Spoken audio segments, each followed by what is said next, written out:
Pour commencer tout en douceur, on va simplement s'intéresser aux différentes nouveautés. L'idée de ce webinaire, ça va être de les passer en revue. C'est vraiment une découverte de toutes ces nouveautés. On ne va pas rentrer dans le détail de chaque nouveauté, chaque fonctionnalité. Ça fera l'objet d'une série de webinaires comme on l'avait fait sur la version 2021, avec des sujets plus ciblés, etc. Et la possibilité d'aller plus dans le détail des différentes fonctionnalités. Là, l'objectif, c'est vraiment de vous donner un aperçu global de tout ce qui va être possible en termes de nouveautés, enfin, les principales grosses nouveautés, et de pouvoir vous donner les clés pour commencer les tests et l'utilisation de cette nouvelle version Alplan 2022 qui est sortie il y a maintenant 2 semaines, je crois, je ne vais pas vous dire de bêtises ici. Elle est disponible en téléchargement sur votre espace Alplan Connect. Et l'installation, on y viendra, fait partie aussi d'une des nouveautés. Le setup d'installation a un petit peu changé. Je vais commencer par les nouveautés liées à la modélisation. Comme on peut le voir, la première ici, c'est qu'on a refait notre jeu de priorité, par exemple. Et on passera par les nouveautés liées à l'armature, mais aussi toutes celles liées au BIM, à la gestion attributaire. Et aussi, j'évoquerai deux nouveaux rôles dans Alplan, de nouveaux modules, à savoir Alplan construction et Alplan road. Ce qui se cache derrière ces deux nouvelles dénominations d'Alplan. Alors, si on commence par ces nouveautés concernant les priorités, vous avez dans Alplan depuis toujours une priorité entre les objets. Ça, ce n'est pas nouveau. Ce qui est nouveau, si je bascule ici sur Alplan, c'est que tous les objets maintenant interagissent avec tous les autres. Il n'y a plus de contraintes liées à leurs arases inférieures ou supérieures.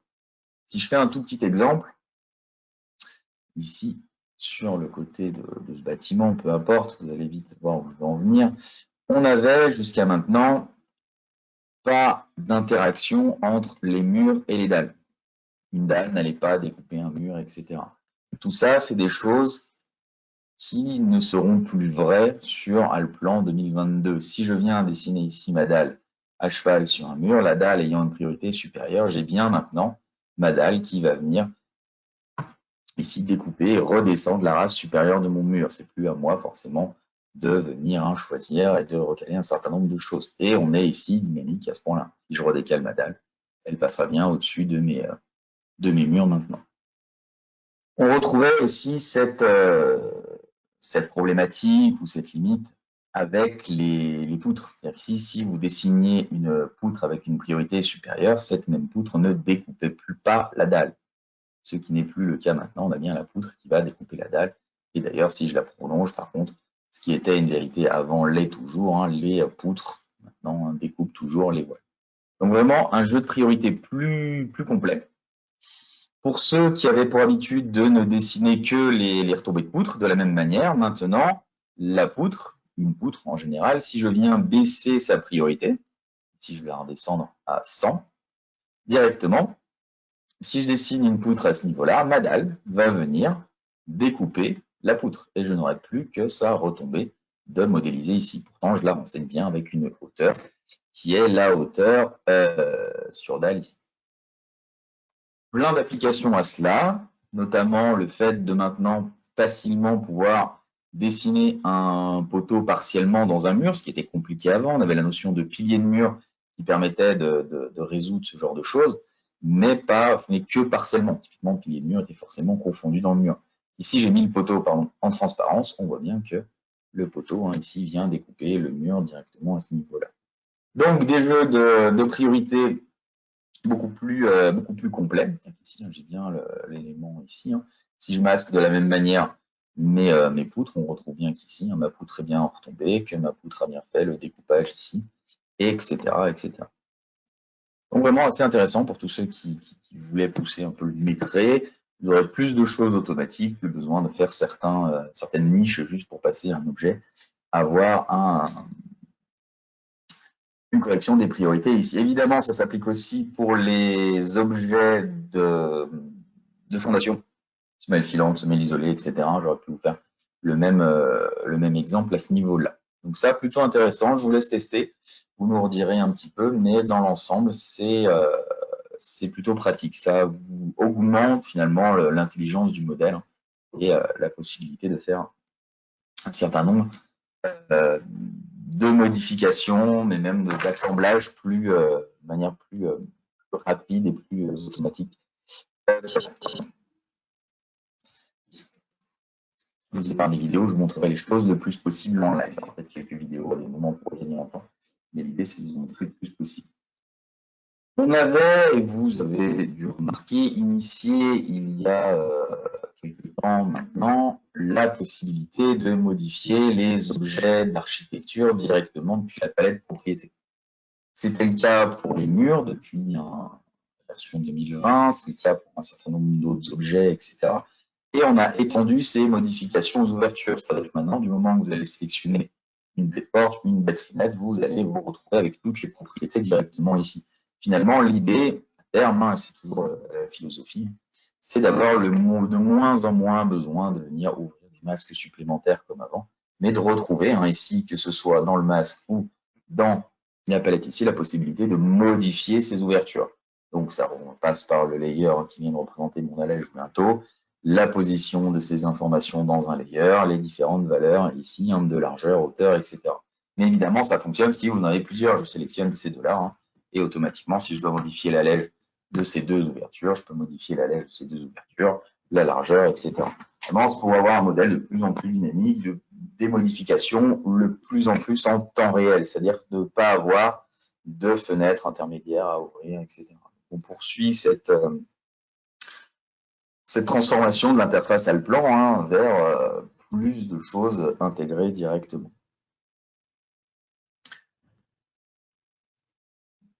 Je crois que je vais vous regarder ici. Un des points qui nous avait été retourné plusieurs fois ici et qui gênait en une certaine mesure la navigation dans l'animation et plus généralement en 3D dans Allplan, c'était le fait qu'Allplan travaillait avec une orbite unique. Jusqu'à maintenant, vous mettiez ici le modèle au milieu et quand vous tourniez, ici l'orbite est forcément au milieu de ce que vous avez sollicité à l'écran.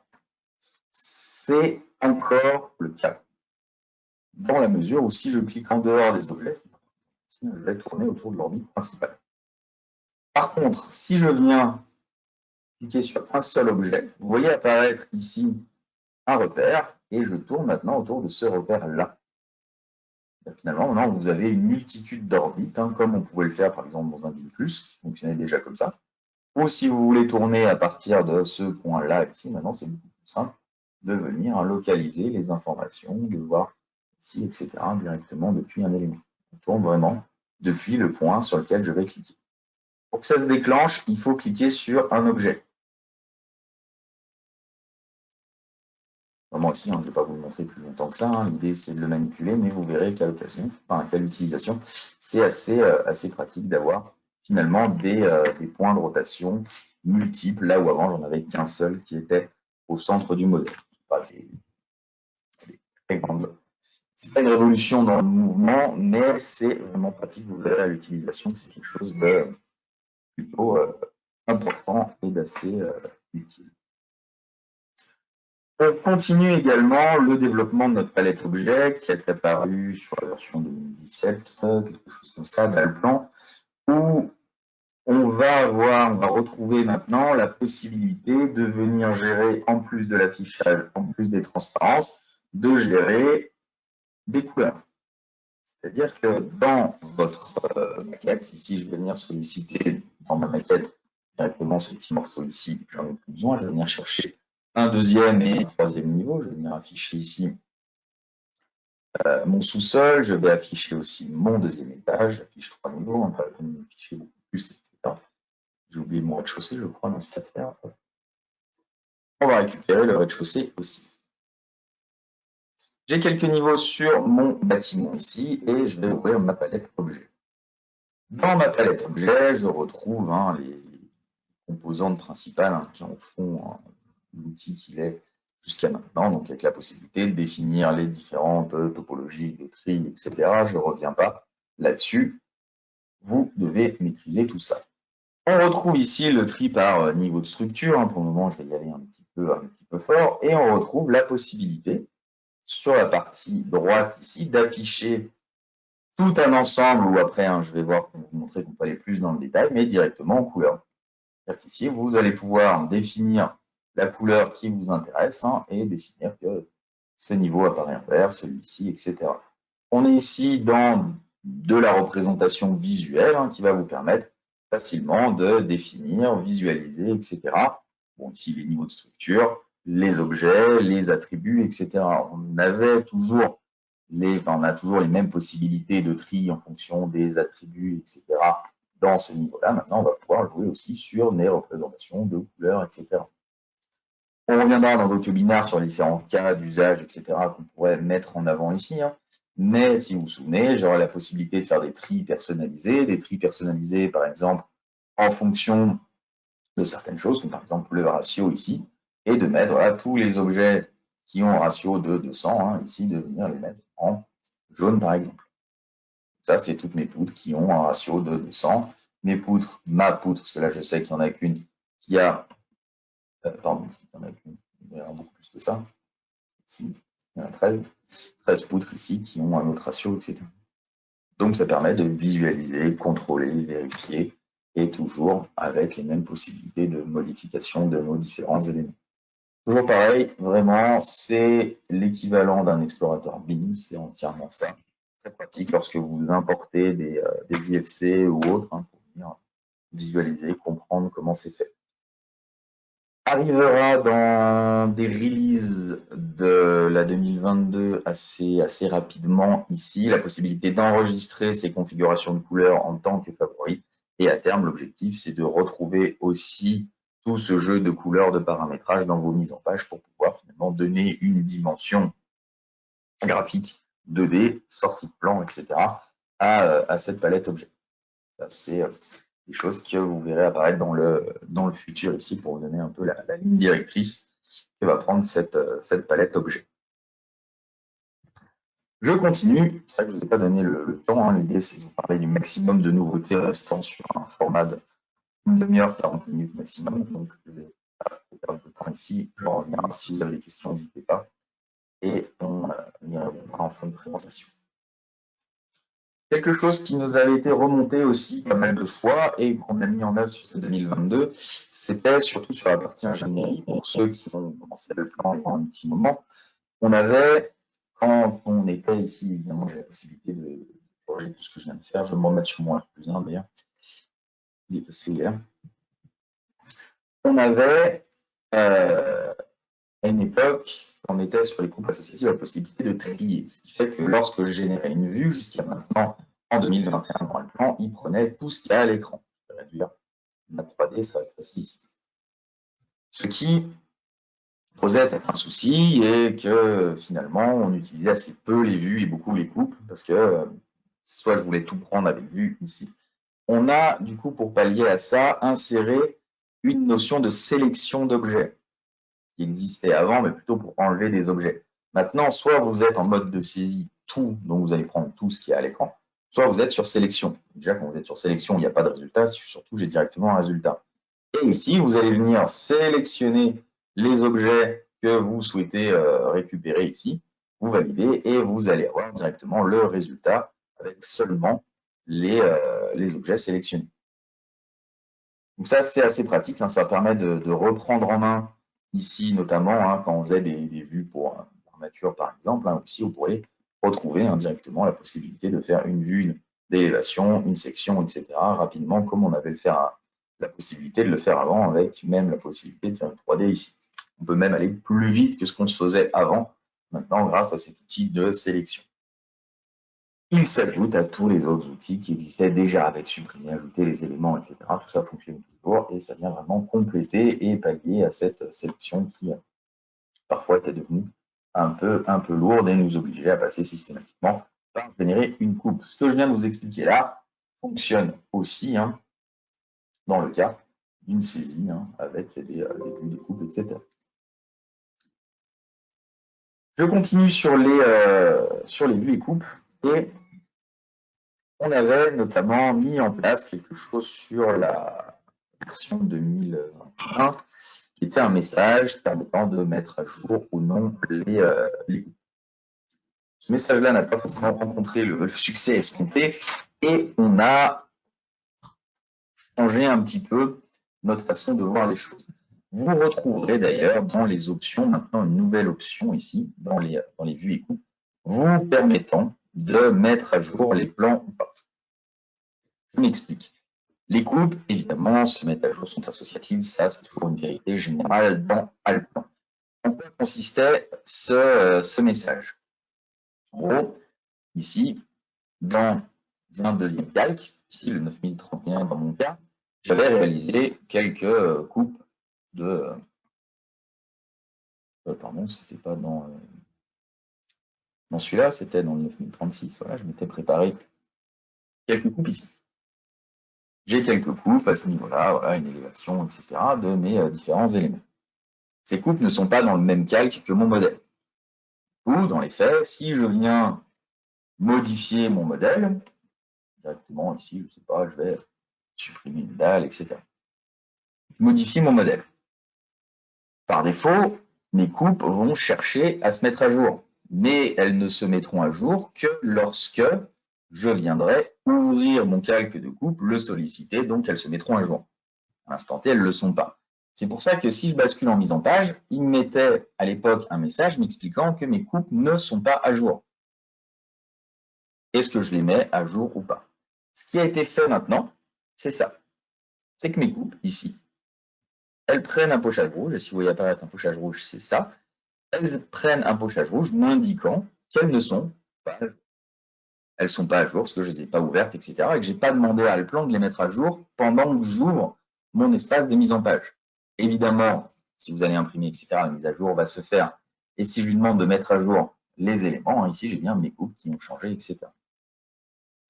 Donc, finalement, si vous souhaitez que cette mise à jour soit manuelle, comme je viens de le faire, ou passer en automatique, maintenant, c'est plus quelque chose qui va vous proposer, c'est quelque chose qu'il va faire tout le temps en automatique ou tout le temps en mise à jour. Pourquoi ça reste quand même intéressant de passer sans mise à jour automatique? C'est pour gagner en fluidité. C'est-à-dire que vous allez pouvoir modifier les choses, passer en mise en page, etc. plus rapidement, sans avoir besoin de demander à Alplan de remettre à jour l'ensemble des coupes, etc. qui ne seraient pas sollicitées. C'est toujours pareil, si quelque chose a été mis à jour et que vous ne l'affichiez pas, c'est que vous n'avez peut-être pas besoin de l'afficher à ce moment-là, etc. Donc, il n'y a peut-être pas de nécessité de le mettre à jour tout le temps, vu que je ne le sollicite pas. C'est dans cette idée-là de faciliter le workflow. C'est une question de point de vue, et maintenant, c'est réellement une question de point de vue. Vous avez juste à cocher ou décocher cette case. Et ça me permettra de vous expliquer pourquoi, si vous voyez apparaître un pochage par défaut ici dans vos coupes, pas de panique, c'est juste lié à ça. Et si vous voulez qu'elle soit tout le temps à jour, etc., mettez-le là. Ça ralentit un petit peu l'ouverture de l'espace de mise en page, mais ça ne changera pas tout ça ici. Je reviens à ma présentation. Je continue ici avec les différentes informations ici. Quelques petites nouveautés, je vais rentrer dans le détail. Pour ceux qui utilisent les trames, on a de nouveaux paramètres permettant de gérer les décalages au niveau des trames et on a également de nouveaux paramètres permettant de gérer la visibilité des layers à impression. Jusqu'à maintenant, les coupes suivaient les mêmes définitions de layers utilisées par le style de dessin. Et bien, maintenant, je vais pouvoir gérer de manière indépendante ce qui se passe dans l'espace de travail et ce qui se passe en mise en page, comme on était capable de le faire pour un cas. Peut-être tomber sur le cas, c'est pas possible d'apprendre maintenant. C'est possible, on fonctionne tous sur la même logique. J'ai une gestion de layer quand je travaille et elle est indépendante de ce qui se passe quand je la mets en page. Il y a des jeux d'impression, par exemple, ce qui fonctionne toujours très bien dans Alplan. Je vais passer rapidement sur cette notion-là. J'y reviendrai avec ceux qui seront confrontés ou que ça intéressera. Jusqu'à maintenant, dans Alplan, quand on faisait de l'armature, les barres, était, si je prends simplement un exemple ici, toutes mes barres étaient codifiées par défaut. On a différentes normes de codification des barres, etc. Et jusqu'à maintenant, cette codification, pardon, ici, était définie directement dans Alplan. Ce qui va être intéressant maintenant, c'est que cette gestion des codes, etc., on va pouvoir la gérer manuellement. C'est ce qu'on voit dans cette image ici. Vous avez un fichier texte qui va vous permettre de définir que tel code de barre correspond à tel paramètre en fonction des segments, des angles, etc. Je ne rentre pas plus dans le détail. Si vous êtes confronté à ça, n'hésitez pas à revenir vers nous.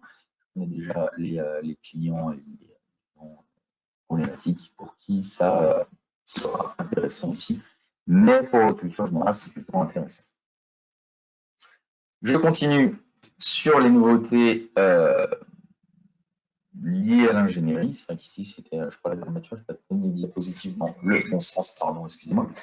On a également enrichi le catalogue de profilés métalliques, notamment en venant lier aussi, pardon, les différents matériaux et types de matériaux des aciers. On s'est plus arrêté aux géométries et on est passé aussi sur la partie matériaux. On est toujours lié à SCIA. C'est plus pour notre partie de construction métallique ici. On peut voir.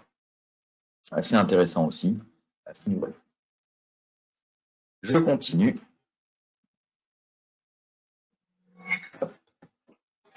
Avec une partie qui nous intéressera plus, et c'était un des points compliqués avec Alplan quand il s'agissait de faire de la construction métallique. Je m'explique. On avait développé depuis maintenant quelques années des outils permettant de définir, pardon, je vais afficher un petit exemple de construction métallique, ce sera l'occasion d'en faire un petit peu dans la bas.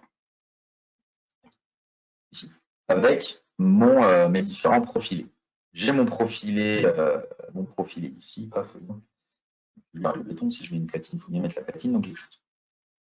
On avait jusqu'à maintenant, dans l'onglet structure porteuse ici, que vous aviez peut-être commencé à regarder, la possibilité de venir ici, si je récupère ma fonction de profilé métallique, définir voilà, mon profilé à partir d'un certain nombre de paramètres. Je ne reviens pas là-dessus. Je pense que bientôt, je ferai aussi un webinaire consacré à la construction métallique en détail, parce qu'on a eu plein de nouveautés au fil des ans. L'idée serait vraiment de refaire une vision globale de comment on l'utilise, de ce qu'on est réellement capable de faire maintenant.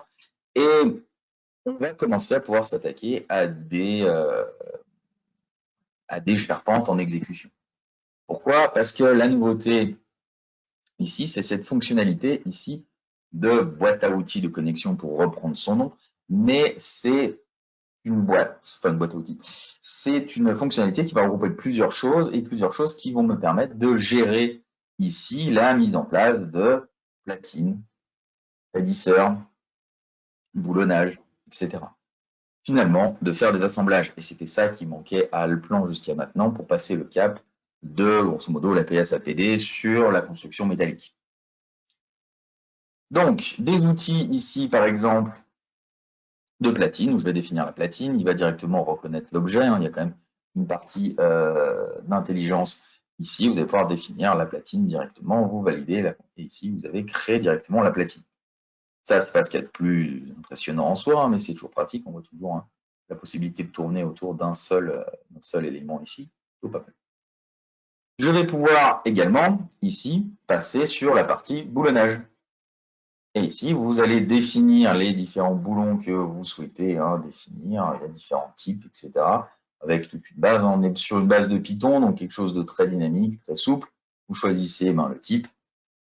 Vous choisissez ce qu'on veut, etc. Je ne vous fais pas tout le détail. On va choisir le nombre dont on souhaite. Ici, j'ai mes boulons, j'ai les différents éléments, etc. Et on va pouvoir ici définir la position de mes éléments. Directement ici. Et vous avez confirmé pour les poser. et j'ai bien mon boulonnage ici, etc. On a un certain nombre de choses qu'on va pouvoir faire. Hein. Bon, je ne vais pas rentrer dans tout le détail ici, ce que je vous disais, ça fera l'objet de spécifique. Mais ici, la partie boulonnage, on a aussi toute la partie équerre, boulon, etc. pour réellement maintenant faire des assemblages dans Alplan. On a aussi la partie soudure.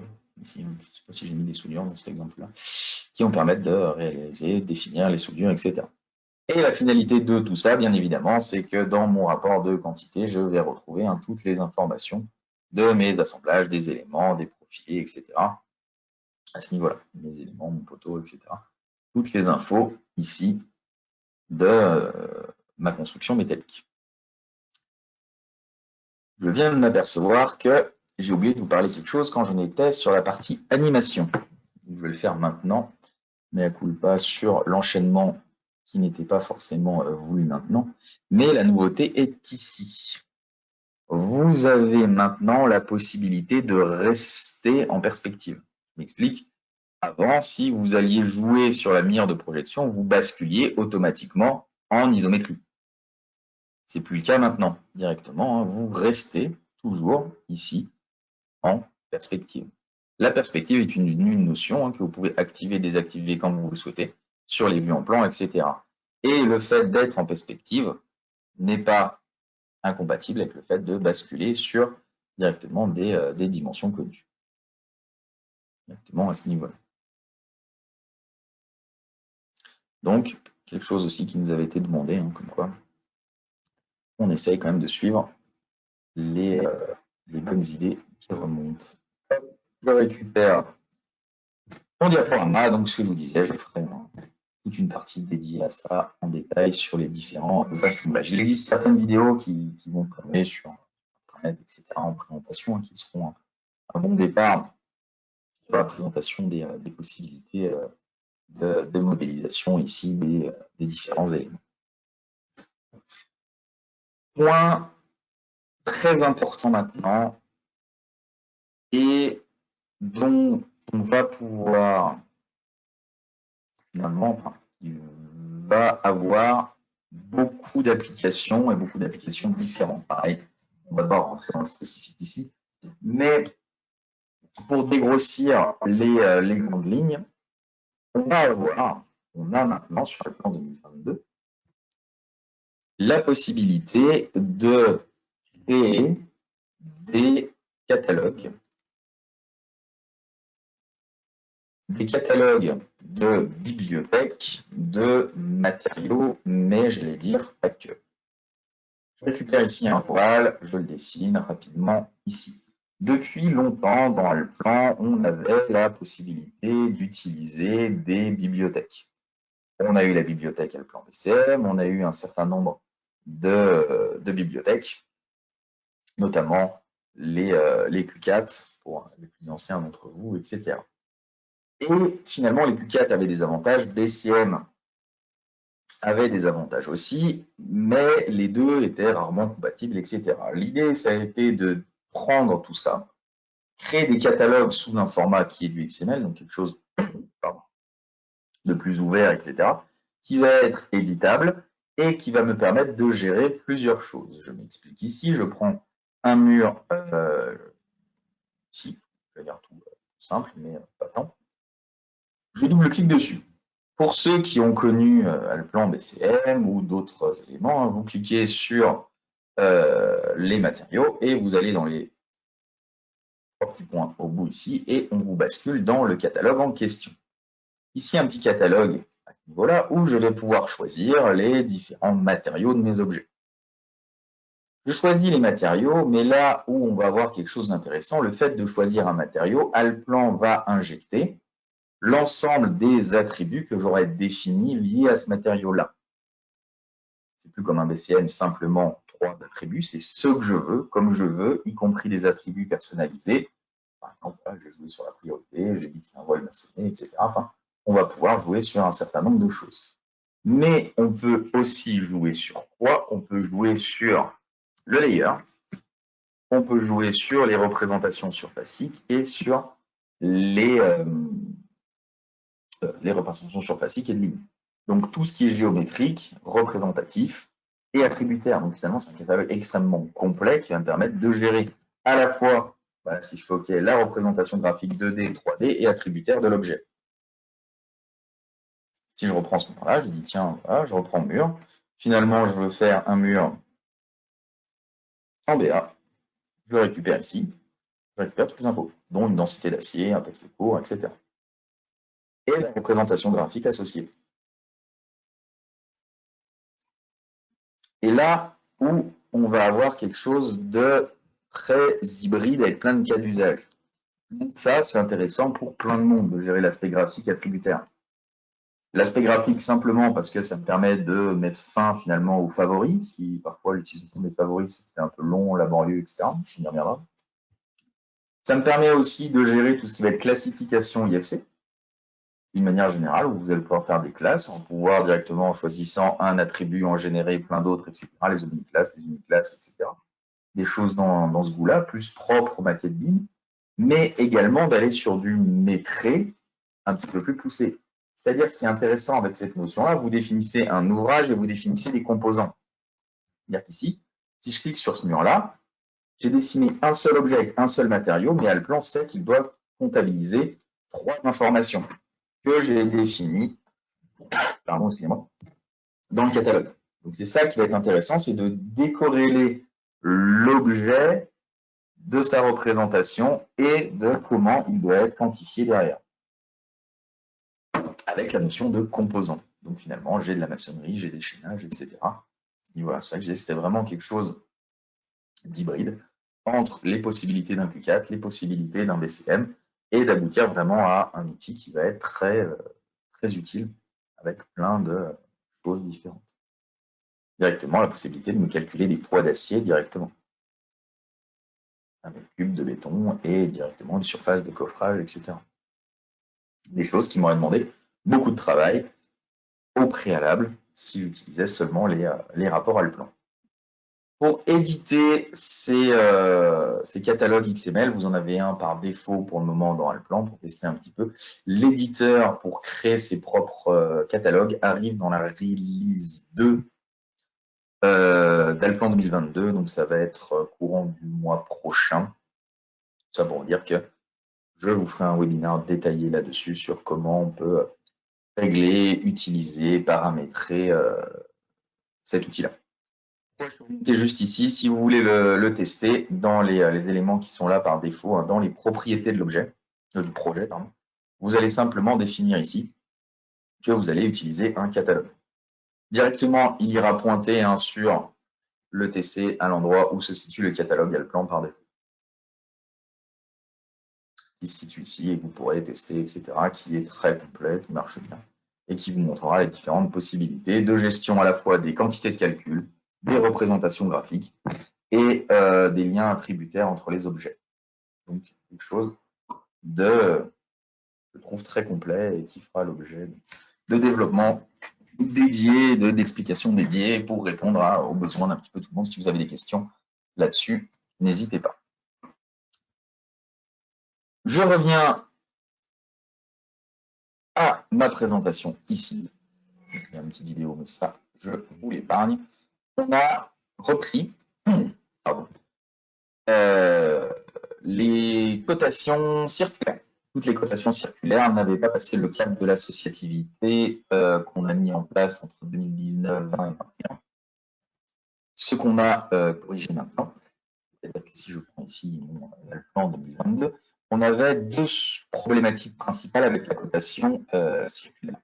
La première, qui est maintenant réglée aussi, c'était, pardon, mode de passer.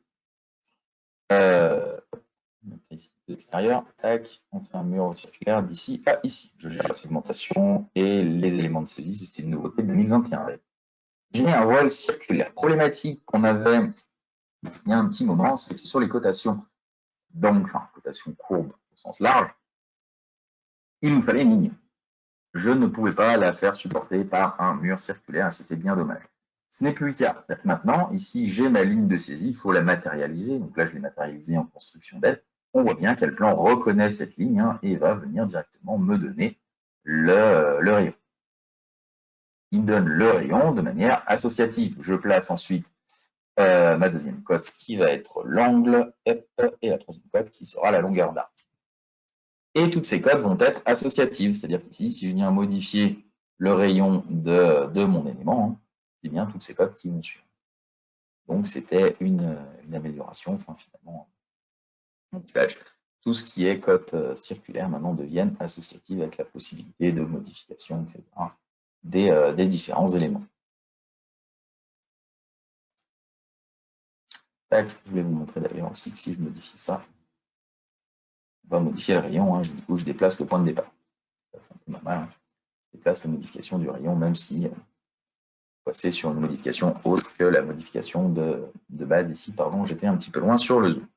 Plutôt intéressant pour ceux qui vont faire des bassins, des choses comme ça.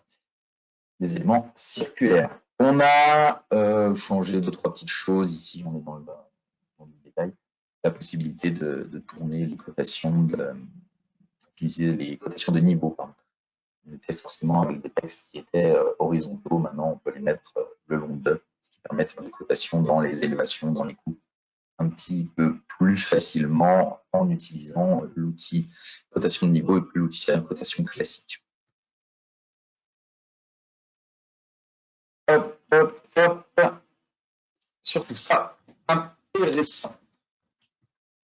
On avait, dans le plan 2021, mis en place la notion de style.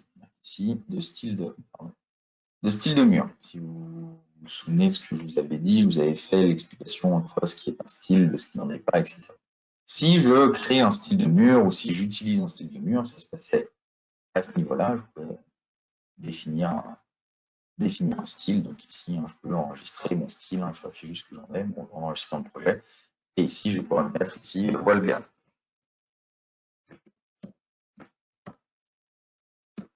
Je définis un style à partir de ça. Le style enregistre les éléments surfaciques, enregistre le layer, les attributs en partie, et par contre n'enregistre pas tout ce qui est hauteur et tout ce qui est position de la ligne de saisie.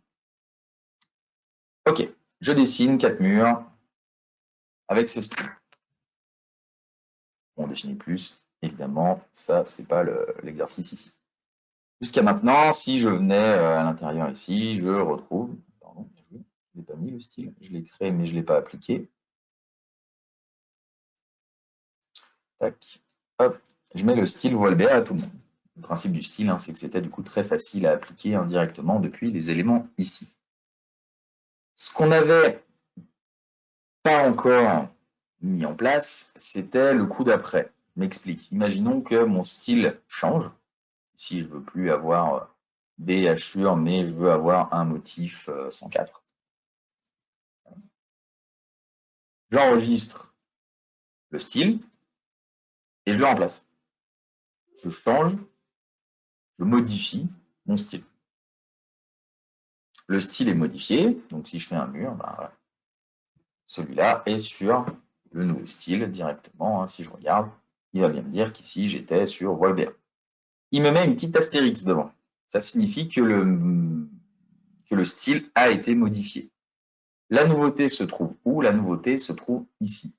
C'est-à-dire que maintenant, je peux demander à Alplan de mettre à jour tous les objets en fonction de la modification qui a été faite au style.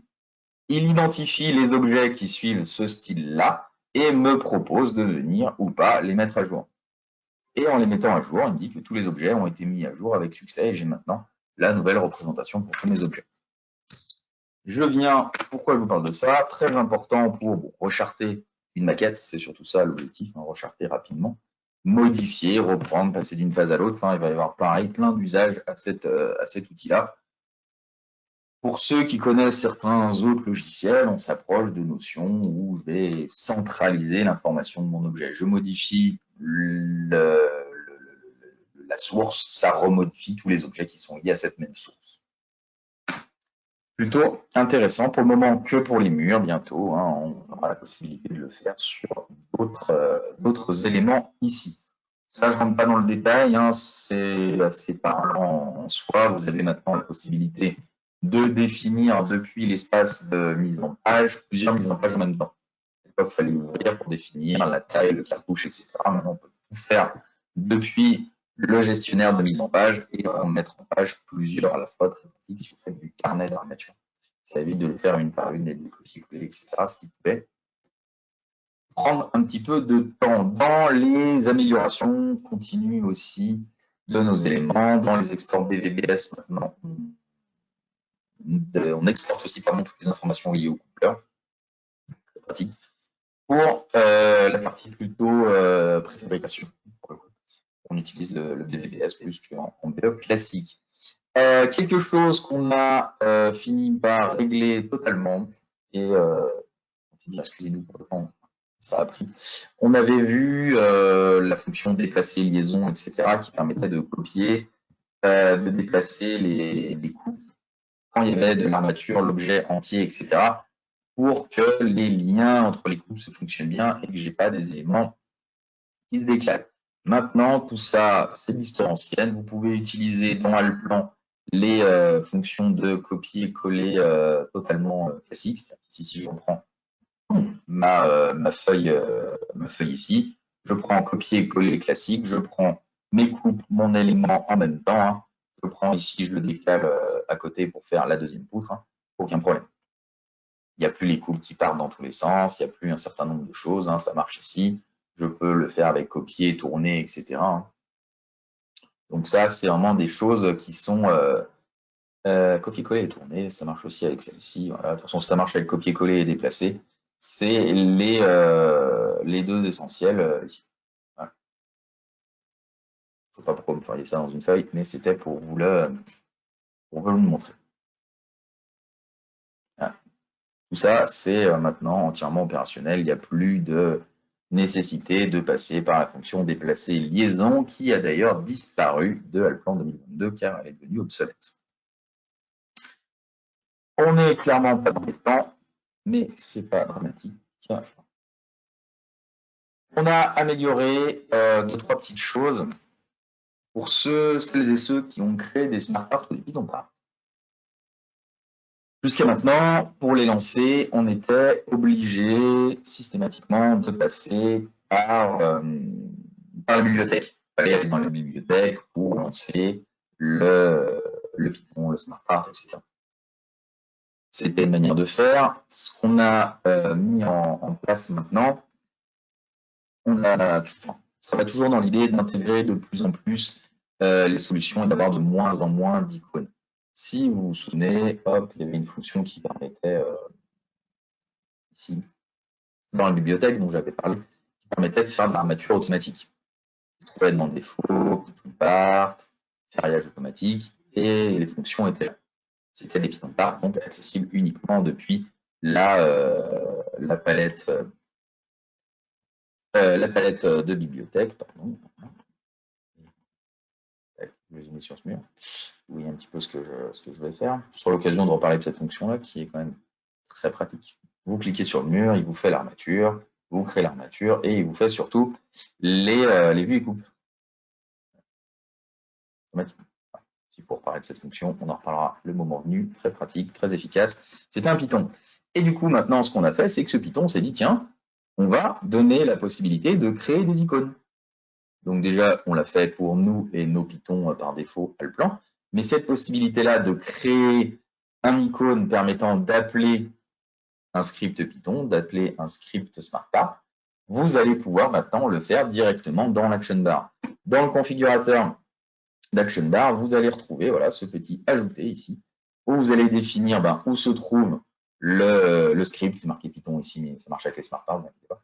Vous allez pouvoir du coup choisir lequel vous voulez mettre. Vous choisissez le petit icône à utiliser et on va pouvoir ici lui donner un petit nom, plutôt en FR, c'est mieux à ce niveau-là. Plutôt sympa pour accéder facilement aux fonctionnalités. Je rebascule dans le plan ici et je reviens 2 petites secondes à mon PowerPoint. Normalement, j'ai bien fait le tour. On a mis fin aussi à une problématique. Je vous l'explique à travers ce petit exemple-là. Les légendes étaient et sont toujours associatives, mais on avait parfois des conflits lorsque des numéros de position de barre se trouvaient dans des calques différents et que la légende n'interrogeait que l'un ou l'autre des calques. Il explique ici, grosso modo, on avait la problématique. Avant, on était souvent là-dessus. Peu importe quel calque j'allais solliciter par le filtre de légende, il me disait que j'avais 209 barres 1, cadre 1, répartis dans les deux là. Si j'affichais l'un ou l'autre, il me disait toujours il y en a 209. Maintenant, on a réglé ce problème-là. Si je fais une légende qui ne vient que interroger colonne 1, il me donne que les barres 1 présentes dans le calcul. Pareil pour le 2, etc. ici. Pareil, si je masque un certain nombre de choses, et pareil dans les rapports. Maintenant, on peut faire confiance à vos légendes et bien de renuméroter les barres. Si vous avez deux barres, une dans des éléments différents, il fera bien la différence entre les deux, mais ne les comptabilisera pas en entier à chaque fois. Très important pour régler un certain nombre de choses. Dans notre démarche attributaire, on a aussi reclassifié nos attributs et vous allez voir apparaître une rubrique All Common, Common, etc. où on va retrouver dedans tous les attributs classifiés IFC, etc.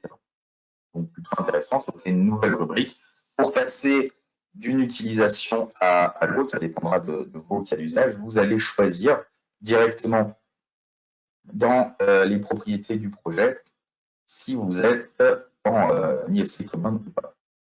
Si je bascule en IFC Common, Alplan va, lorsque je définis un objet, ici me proposer une batterie d'attributs et une rubrique d'attributs All Common, dans laquelle je retrouve les informations à renseigner de base pour les maquettes.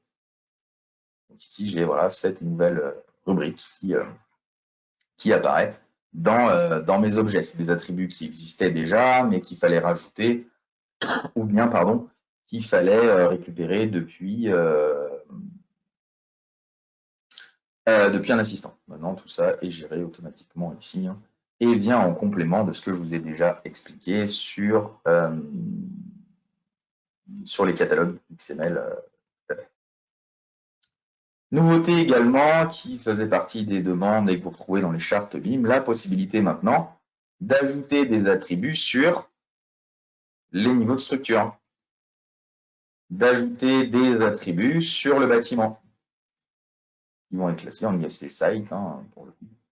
Ici, d'ajouter directement des attributs sur le site lui-même, y compris des attributs personnalisés, etc. Donc vraiment, la gestion attributaire de votre structure bâtiment, de la topologie du site dans sa globalité est possible maintenant avec Alplan. Ça devrait normalement faire plaisir à tous ceux qui ont eu des problématiques d'échange BIM, où finalement la configuration des attributs, c'est le monde après, j'ai pris une référence, sur les niveaux, bâtiments et tout ce qui va être site, propriété, etc. Comment on a ouvert tout ça, c'est tout passé en IFC lors des exports IFC. Ça paraît anodin, mais c'est bon, ça c'est pas une révolution, ça c'est très bien. Pourquoi? Jusqu'à maintenant, dans Alplan, vous aviez, dans certains cas, des points back, donc des fichiers de récupération de vos calques qui se généraient. Mais vu que c'était des fichiers de récupération qui se généraient en cas de problème. Soit le problème. On n'avait pas réellement de sauvegarde automatique des calques. Ce qui ne sera plus le cas. Directement dans votre structure de bâtiment, ici, vous pouvez lui demander de lancer un enregistrement automatique d'un fichier de récupération calque par calque en fonction d'un nombre de modifications. C'est-à-dire qu'à chaque fois que je modifierai 3 fois mon calque en question, Alplan va me stocker une sauvegarde. Il ne stocke que 2 sauvegardes par calque. Ça peut faire à la fin beaucoup d'informations, mais c'est temporaire pendant que vous travaillez. Évidemment, une fois qu'on n'a plus besoin des sauvegardes, on les enlève. Et c'est plutôt intéressant. Si vous avez des tests, des choses à faire ici, etc. En gros, ce qu'on va faire, moi je vais redescendre à 1 carrément. Je viens ici dans mon coffrage, je fais une modif. Hop. Je prends ce poteau. Il y aura 2 poteaux. Donc j'ai fait une modif, je reviens ici. Et ici, j'ai changé de calque, donc pour lui, j'ai validé la modif. Qu'est-ce qui s'est passé et où est-ce que l'on retrouve tout ça? Dans Add menu, maintenance, explorateur Windows, PRJ, dans votre projet lui-même. Comment il s'appelle le projet? Il s'appelle 2022, 15h52. On est clairement en retard, ce n'est pas grave. Dans le backup, ici, vous retrouvez NDW pour les calques et les layouts ici. Et ici, c'est toutes mes sauvegardes de ce que je suis en train de faire jusqu'à maintenant. Donc ici, j'ai les sauvegardes de mon calque de tout à l'heure. J'ai les sauvegardes de mon calque, je ne sais plus dans lequel j'étais. 9030, 9030, 9030, 9030, voilà. Il y a une sauvegarde à l'instant parce que je lui ai demandé. Et des sauvegardes 9030, il y en a un certain nombre ici en fonction de ce que je lui ai demandé en termes de modifs, etc. Donc ça, hein, si je l'ouvre en séparé, c'est la modif de mon calque ici. Donc finalement, la morale de l'histoire, c'est que vous pouvez maintenant demander à Alplan de faire des sauvegardes de votre modélisation au cours de votre modélisation, même s'il n'y a pas de problème. Et ces sauvegardes sont faites calque par calque. Et ça se gère depuis l'espace ici de structure de bâtiment en lui demandant de faire des enregistrements réguliers des différentes versions en cas de modification, etc. Et derrière, si vous voulez archiver une modif à un moment, vous avez juste à récupérer le calque, le renommer, etc. Donc vraiment intéressant pour la récupération et la sécurisation de vos données. Ce n'est pas une obligation, ça reste intéressant. Je vais essayer de finir en 5 minutes. De toute façon, je vous disais qu'on allait reprendre tout ça dans le détail, bien sûr, sur certains points. L'import des projets a été refait. Ce qui est intéressant maintenant, c'est que vous n'êtes pas obligé d'importer des fichiers zip. Vous pouvez directement importer les dossiers de projet Alplan, ce qui veut dire que vous pouvez directement aller piocher dans d'autres bases et d'autres endroits où vous auriez stocké du projet Alplan, et notamment d'une version à l'autre, si vous avez des versions différentes pour aller chercher un autre projet, etc. On peut directement aller chercher des informations dans les PRJ. On n'est pas obligé de faire un export, etc. Au-delà du fait que maintenant, c'est vraiment visible.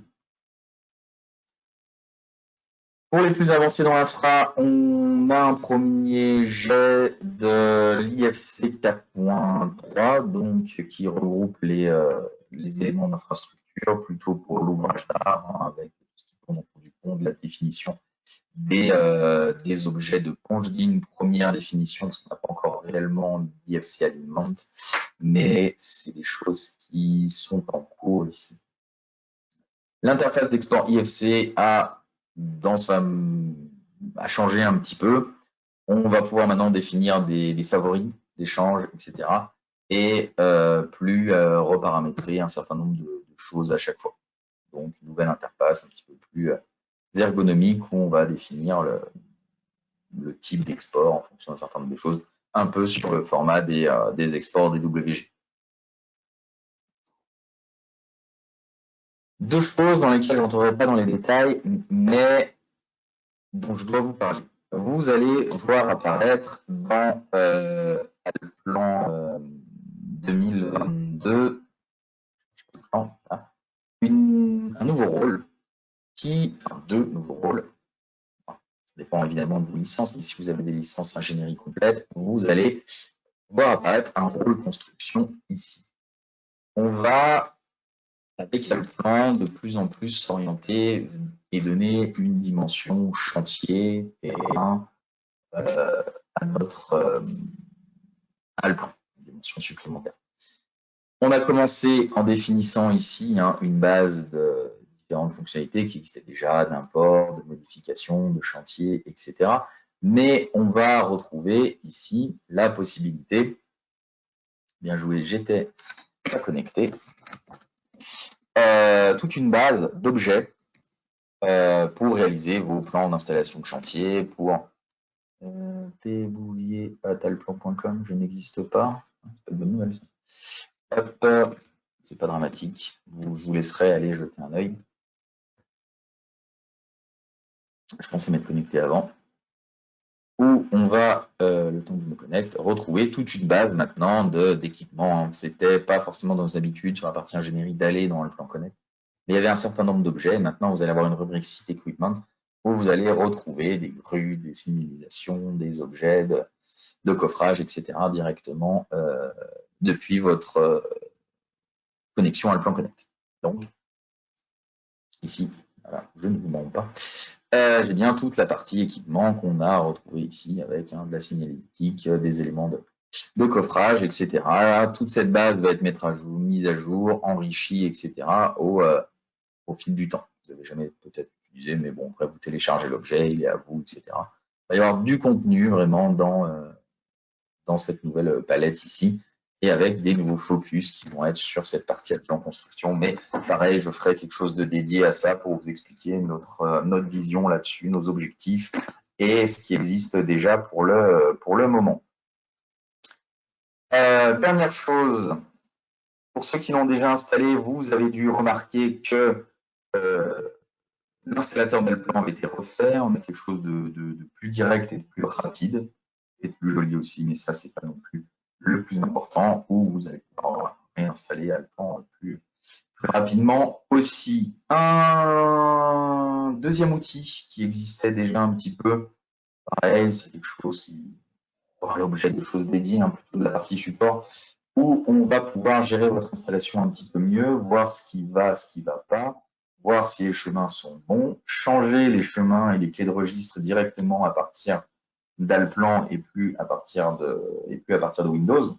Donc faciliter la vie pour ceux qui basculent d'une base locale à une base serveur, etc. Tout ça se trouve simplifié. La gestion à quel plan cher aussi à partir de là.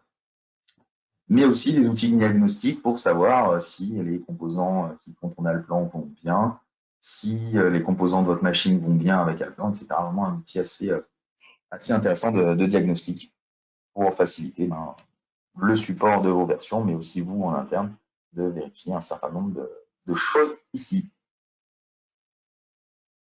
Un dernier mot sur Alplan Road, c'est le nouveau rôle que vous allez voir apparaître aussi, sort avec la version Alplan 2022, la première bouture de notre futur nouveau modeleur de terrain.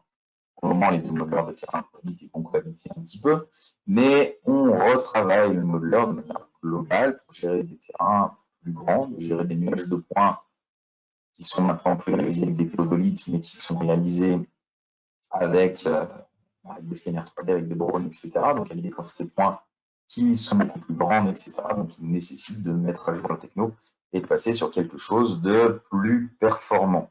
Pas que le moteur terrain qu'on a actuellement ne l'est pas, mais il ne répond pas à vos nouvelles sollicitations et nouveaux fichiers d'entrée. C'est l'objectif de ce nouveau, un des objectifs de ce nouveau modeleur de terrain, c'est de travailler à partir de fichiers d'import plus moderne, d'avoir quelque chose de beaucoup plus associatif et dynamique. On peut travailler à partir d'un certain nombre de choses, etc. Si ça s'appelle Alplan Road, c'est que derrière se cache aussi l'idée de lancer vraiment toute une partie sur la création de voiries, de complexes de voiries dynamiques, d'intersection, etc., de gestion globale des éléments. Vous laissez peut-être tourner ici la partie terrain, mais ce qu'il faut voir ici, c'est de nouvelles possibilités avec des gestions plus performantes de l'outil directement dans Alplan. Où je vais pouvoir importer, gérer, optimiser le niveau de détail des points. Ça, c'est une chose importante. Même si vous allez importer, vous allez réduire votre nuage à 200 000 points, 20 000 points, etc. pour ne pas garder les millions que vous pourriez recevoir. Et avoir ici des éléments, la possibilité de retravailler les contours comme avant. On définit ici les différentes lignes de niveau, enfin des choses qu'on était capable de faire avant, on sera encore capable de faire. Et la nouveauté, la possibilité de gérer des complexes de voirie en définissant un certain nombre de choses ici. Je passe assez vite, parce que là je rentre dans le détail. Alpler Road, hein, ça, on va vous en parler pendant 1 heure. Donc, pour l'instant, c'est une information. Bientôt, on rentrera dans le détail de tout ça. Je vais vous mettre un complexe de Wary, c'est plus sympa. Est-ce qu'ils m'ont fait un? Non, pardon. Je reviens vite sur la vidéo. On va prendre juste le dessin de la voie, c'est pas. De gestion ici, à tous les coups, j'ai encore. Voilà, il était là mon complexe de Wary. L'idée, c'est vraiment de définir le complexe ici à partir d'un tracé. Il me fait les talus, il me dessine les bas-côtés, etc. Enfin bref, pas quelque chose de manuel comme on l'avait avant, quelque chose de paramétrique. C'est dans l'idée du fonctionnement d'un Alplan Bridge, ceux qui ont mis les mains dans Alplan